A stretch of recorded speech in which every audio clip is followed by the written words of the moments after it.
स्वागत है आप सभी का हमारे YouTube channel class with MR में। आज जो हम स्टार्ट करने वाले हैं डे 2 ग्रुप डिस्कशन। ठीक, कल हमने अरबों का और तुर्कों का आक्रमण के बारे में थोड़ी बात की थी। आज हम करेंगे दिल्ली सल्तनत के बारे में, और दिल्ली सल्तनत में हम पढ़ने वाले हैं किसको? गुलाम वंश को। ठीक है, तो सबसे पहले तो आप अपनी किताबें बंद कर दो जिसके पास किताब रखी हुई है। ठीक है, अच्छा, अगर मैं थोड़ी सी बात करूं दिल्ली सल्तनत के बारे में, तो दिल्ली सल्तनत में 5 वंश आए हैं। सबसे पहले गुलाम वंश, उसके बाद खिलजी वंश, उसके बाद तुगलक वंश, उसके बाद सैयद वंश, उसके बाद लोधी वंश। ठीक है, और इनमें सबसे ज़्यादा जो समय तक रहा वो कौन रहा? तुगलक वंश रहा। और सबसे कम समय तक कौन रहा? है ना, खिलजी वंश रहा। तो हमें जो बात करनी है वो किसके बारे में करनी है ना? गुलाम वंश के बारे में बात करनी है। सबसे पहले हम विशाल से स्टार्ट करेंगे। आप बताइएगा दिल्ली सल्तनत का पहला शासक कौन था? कुतुबुद्दीन ऐबक। अगर मैं थोड़ी सी बात करूं, ये कुतुबुद्दीन ऐबक जो था ये मोहम्मद गोरी का क्या था? गुलाम था। मोहम्मद गोरी के 3 गुलाम थे, नसरुद्दीन कुबाचा और यलदौज और कुतुबुद्दीन ऐबक। जिस समय 1206 में एक जगह पड़ती है झेलम, झेलम में मोहम्मद गोरी की डेथ होती है। खोखर जनजाति के कुछ लोगों द्वारा उसको मार दिया जाता है, और डेथ होने के बाद उस समय जो कुतुबुद्दीन ऐबक था वो लाहौर में था। तो लाहौर के लोगों ने क्या किया है ना, वहाँ को लाहौर के लोगों ने क्या किया कि कुतुबुद्दीन ऐबक को अपना शासक क्या किया? घोषित किया। घोषित करने के बाद है ना, कुतुबुद्दीन ऐबक के सामने 2 चुनौतियाँ थी। सबसे पहली चुनौती यही थी कि जो गोरी के जो गुलाम थे यलदौज और कुबाचा, है ना, वो भी क्या शासक बनना चाहते थे। लेकिन इन सब में सबसे जो योग्य था वो कौन था? कुतुबुद्दीन ऐबक था। ठीक है, तो सबसे पहले दिल्ली का जो सुल्तान बना वो कौन बना? कुतुबुद्दीन ऐबक बना। ठीक, हम फिरोज से बात करेंगे। कुतुबुद्दीन ऐबक कब से कब तक? सुनो, एक मिनट, सबसे पहले ही सुनो कि गुलाम वंश जो रहा वो 1206 से लेकर 1290 तक चला गुलाम वंश, जिसमें कुल 11 शासकों ने क्या किया? शासन किया। कुछ ने ज़्यादा समय के लिए, कुछ ने कम समय के लिए। तो अगर हम बात करें फिरोज से, गुलाम वंश का पहला शासक कौन हो गया? कुतुबुद्दीन ऐबक। तो कुतुबुद्दीन ऐबक कब से कब तक गद्दी पर रहा? थोड़ा जोर से बोलो। 1206 से 1210 तक। अगर हम बात करें विनीत से, तो जो कुतुबुद्दीन ऐबक था इसकी राजधानी क्या थी? मैं ऑप्शन दे रहा हूं आपको, दिल्ली, लखनौती, अजमेर और लाहौर। क्या थी? लाहौर थी। ध्यान रखना, 1206 से 1210 तक कौन गद्दी पर रहेगा? कुतुबुद्दीन ऐबक। इसके बाद कौन आएगा? कुतुबुद्दीन ऐबक का एक पुत्र होगा, कौन? आराम शाह। और आराम शाह एक अयोग्य शासक था। इसके बाद कौन आएगा? इल्तुतमिश आएगा। और इल्तुतमिश ने ही अपनी राजधानी क्या की थी, है ना, लाहौर से दिल्ली क्या की थी? ट्रांसफर की थी। अगर हम नौशाद से बात करें, है ना, जो कुतुबुद्दीन ऐबक है इसने कौन कौन सी उपाधि धारण की थी?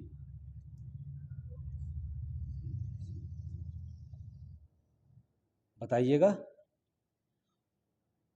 इसने, चलो मैं बता देता हूं, कोई बात नहीं।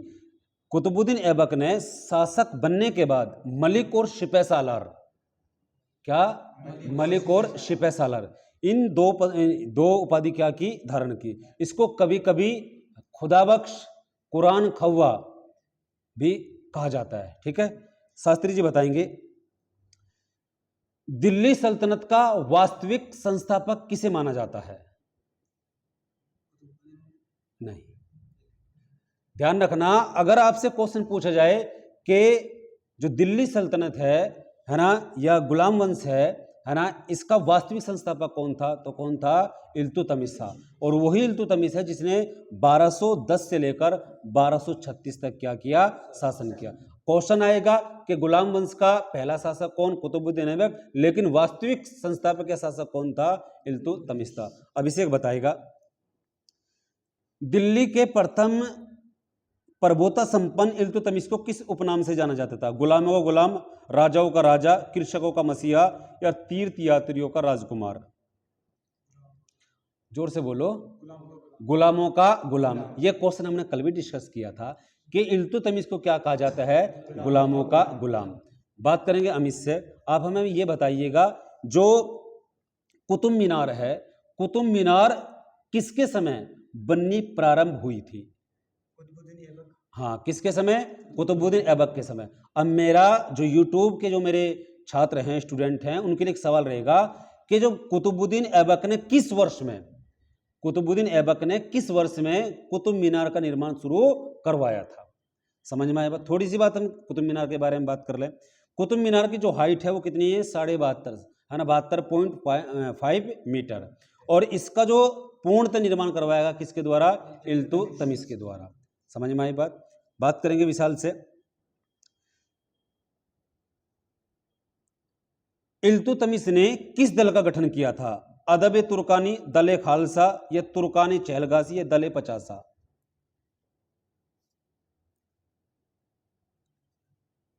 आप बताइए फिरोज। किसका किया था? तुर्कान-ए चहलगानी का। यह तुर्कान-ए चहलगानी क्या था? एक इसके 40 वफादारों का, गुलामों का क्या था? एक संगठन था। समझ में आई बात? ठीक। विनीत बताएगा निम्नलिखित में से कौन भारत की प्रथम महिला शासिका थी? रजिया सुल्ताना, दुर्गावती, नूरजहां, चांद बीबी? कौन थी? रजिया सुल्ताना। और मैं बता दूं, रजिया सुल्ताना इल्तुतमिश की पुत्री थी। ऐसा बताते इतिहासकार के इल्तुतमिश के 38 पुत्र और एक क्या थी? पुत्री थी। समझ में आई बात? और इल्तुतमिश ने अपने मरने से पहले ही अपनी जो है ना राजपाट की जो चीजें थी वो किसके लिए कर दी थी? रजिया सुल्ताना के लिए। लेकिन उसके साथ धोखा हुआ है ना। धोखा होने के बाद है ना फिर उसने कुछ समय बाद शासन की क्या संभाली? बागडोर संभाली। और रजिया सुल्ताना 1236 से लेकर 1240 तक क्या रही? पद पर रही। ठीक है। अमित बताएगा निम्न में से रजिया बेगम को सत्ता से हटाने में किसका हाथ था? अफगानों का, मंगोलों का, तुर्कों का, या अरबों का? नहीं, किसका था? तुर्कों का। Very good. किसका था? तुर्कों का। ठीक। क्योंकि तुर्क नहीं चाहते थे कि कोई महिला हम पर क्या करे? शासन करे। ठीक है।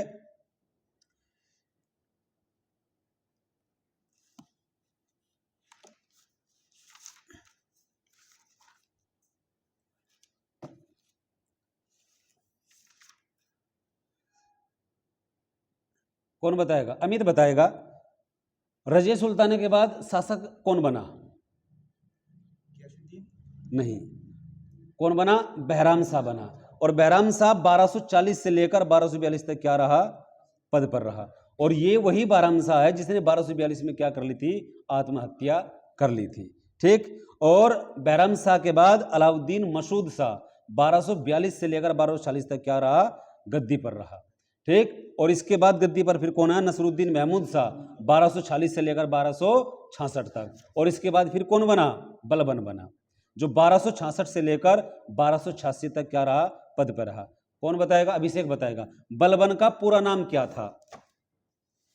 बलबन का पूरा नाम क्या था? ऑप्शन दे रहा हूं। जलालुद्दीन बलबन, ग्यासुद्दीन बलबन, शमसुद्दीन बलबन, या गाजुद्दीन बलबन? क्या था? ग्यासुद्दीन बलबन। अच्छा, बलबन गद्दी पर कब से कब तक रहा? 1266 से लेकर 1286 तक क्या रहा? पद पर रहा। विनीत बताएगा बलबन ने निम्नलिखित में से कौन सी नीति अपनाई थी? नंबर 1 सीमा विस्तार की, नंबर 2 लौह एवं रक्त की, नंबर 3 निरकुशता, नंबर 4 उपरोक्त में कोई नहीं। हाँ ना, खून का बदला खून। लौह एवं रक्त की नीति को अपनाने वाला पहला शासक कौन था? बलबन था, है ना, जिसका नाम पूरा नाम क्या था? ग्यासुद्दीन बलबन था। ठीक है मेरे भाई। शास्त्री जी बताएंगे बलबन ने भारत में किस फारसी त्योहार को मनाने की शुरुआत की थी? Number 1 Muharram, number 2 Ramzan, number 3 Nowruz, number 4 Holi? नहीं, गलत। किसको? नौरोज को। फारसियों का त्योहार था, है ना, जो किसके द्वारा? किसके? बलबन के द्वारा। ठीक है मेरे भाई। चलो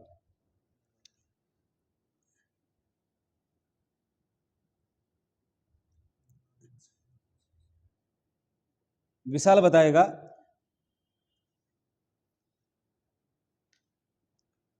अपनी शक्ति को समेकित करने के लिए बलबन ने कौन सी उपाधि धारण की थी?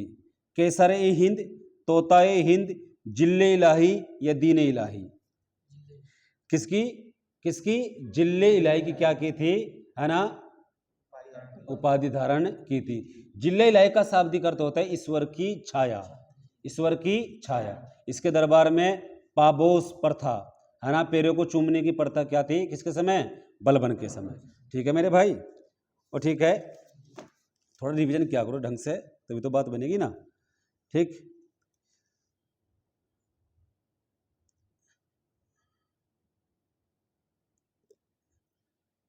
कौन बताएगा? फिरोज बताएगा। बलबन ने मंगोल आक्रमण से बचाव हेतु एक नया सैन्य विभाग बनाया था, उसका नाम क्या था? ऑप्शन है दीवान ए आरिज, दीवान ए खारिज, दीवान ए मुमालिक, या दीवान ए रास्ता। क्या था? दीवान ए आरिज। क्या था? दीवान ए आरिज। तुमसे अगर क्वेश्चन पूछा जा चुका है ये वाला, अगर पूछ ले कि सैन्य विभाग कौन सा था, दीवान ए आरिज था। समझ में आई बात? और ठीक है,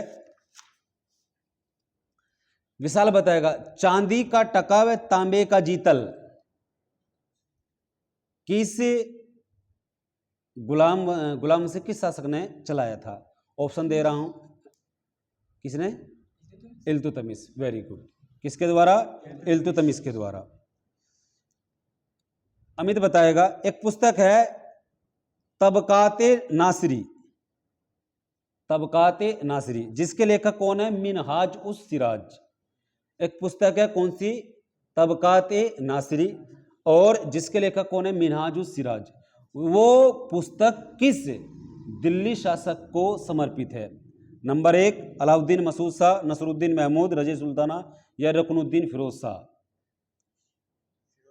नहीं, नसरुद्दीन महमूद शाह को। और ये क्वेश्चन बार बार पेपर में पूछा जाता है कि तबकात ए नासरी किसकी पुस्तक है? तो किसकी पुस्तक है? मिनहाज उस सिराज की। और किस बादशाह को या किस सुल्तान को समर्पित है? किसको? किसको? नसरुद्दीन महमूद शाह को। ठीक है,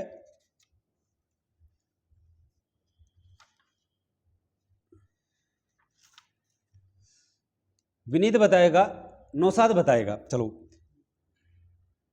किसके समय, दिल्ली के किस शासक के समय मंगोलों का क्या हुआ? आक्रमण हुआ। ऑप्शन है कुतुबुद्दीन ऐबक, आराम शाह, इल्तुतमिश, या रजी सुल्ताना।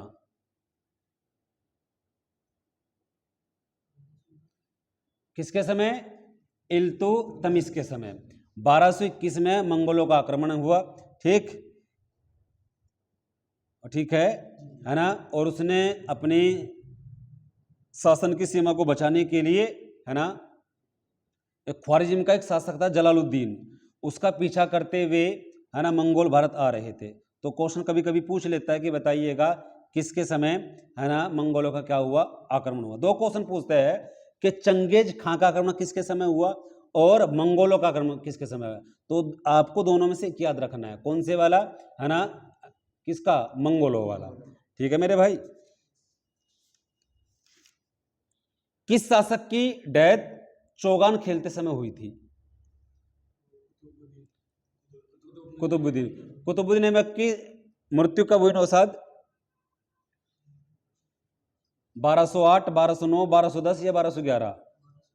कब हुई? 1210। Very good. फिरोज बताएगा बलबन के बाद, क्योंकि बलबन ने 1266 से लेकर 1286 तक शासन किया, तो बलबन के बाद गद्दी पर कौन बैठा? कौन बैठा? कैकुबाद बैठा। कौन बैठा? जो बलबन का क्या था? पोता था, जो 1287 से लेकर 1290 तक क्या, है ना, पद पर रहा। विनीत बताएगा गुलाम वंश का अंतिम शासक कौन था?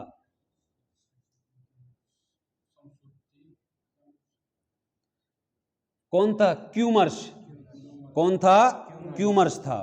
ठीक, जो 1290 तक ही क्या रहा? शासन रहा, क्योंकि 1290 से 1320 के बाद फिर क्या चल जाता है? खिलजी वंश चल जाता है। ठीक, और ठीक है मेरे भाई, चलो, अगर तुमसे पूछ ले कि अमीर खुसरो, अमीर खुसरो और अमीर हसन दहलवी, किसके समय, है ना, या किसके दरबार में रहते थे? ऑप्शन है बलबन, इल्तुतमिश, ऐबक या रजीद सुल्ताना। तो किसके समय? बलबन के समय। किसके समय? बलबन के समय।